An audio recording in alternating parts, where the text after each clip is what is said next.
November is not only a month to celebrate Turkey Day, but now it's also a month to celebrate Native Americans. A special event took place at the Bismarck Heritage Center to commemorate North Dakota First Nations Day, October 8th, and to declare the month of November Native American Heritage Month. I think that one of the most important things for us as Native people, and as people in general, is that we educate ourselves about who we are and what we do and where we came from. Today it is my great pleasure to introduce to you Dr. Eric Lange. Dr. Lange is an enrolled member of the Spirit Lake Sioux Tribe. He has a doctorate in educational leadership, a master's in educational administration, a bachelor of science in teacher education.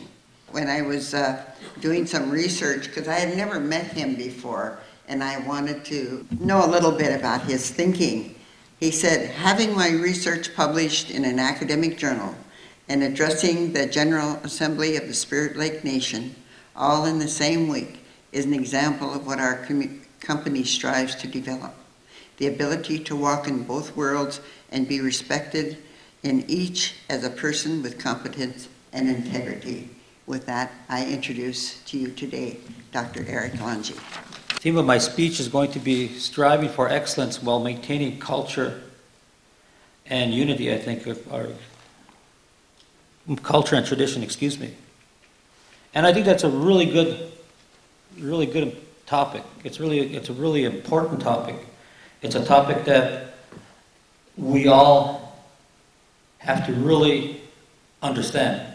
And I don't mean to insult anybody and say you don't understand culture and tradition, but in my view, we really need to look at what is culture, what is tradition, and how it works in today's world.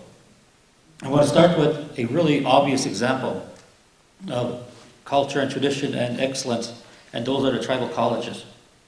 If you look at the tribal colleges today, you can see just how successful they are, all the while promoting culture and tradition. It always wasn't that way. Back in 1987, I was appointed to the board of Little Hope Community College, and the accreditation agency had gotten tired of us. They were tired of 13 years of being a candidate, of candidacy. They told us that we either get accredited or they're going to kick us out of the group. So we hired an experienced administrator. His name was Dr. Merle Berg, and he got us out of candidacy status, and he got us accreditation. But it took a lot of hard work, and back in those days, there wasn't the funding was only about $2,500 per student, and I think it's almost double or triple that now today. Back in those days, when I eventually replaced Dr. Berg and became academic dean and then replaced Dr. Berg, there was no USDA. There was no president executive order. There was none of that funding, and it was tough to run those colleges with a shoestring budget. But we did it, and we did it because we stuck to our traditions and our culture. I remember at a panel back in around 1992, a panel at UND, there was a discussion of giving up our sovereign status so we could get more grants and all this network for the tribal colleges, and there was 4 of us who were there, Cardi Meadows, myself, and I can't remember the other 2. But we all insisted that no, we will not give up the sovereign status just to make us eligible for more grants. So the tribal colleges are the obvious example of excellence through maintaining culture and tradition. But I want to talk a little bit more, something more personal today.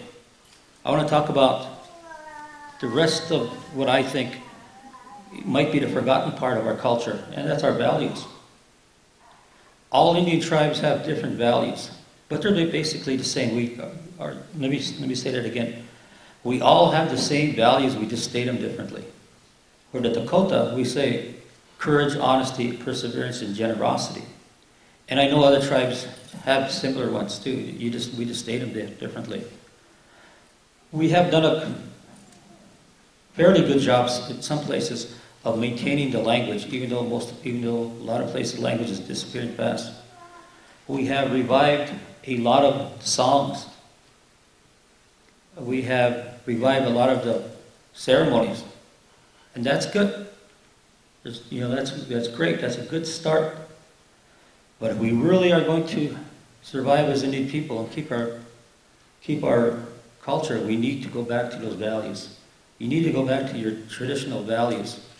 And in my case, the traditional values are honesty, courage, perseverance, and generosity. And I know for a fact, if you are a leader, or if you're a tribal worker, or whoever you are, if you don't have courage and honesty, you're going to be a mediocre worker, you're going to be a mediocre supervisor, you're going to be a mediocre board member, you're going to be a mediocre, whatever it is, tribal council member. You need to have those two values. Those two values are really important. Perseverance is also important, often underrated, but if you can't get up there, if you're a leader, or if you're a person and you can't persevere when things start going wrong, you're not going to be very successful. So we as Indian people, we need to go back to those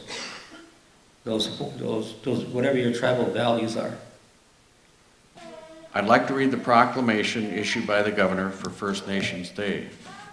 Whereas First Nations Day recognizes North Dakota Indigenous peoples and their contributions to our state and nation.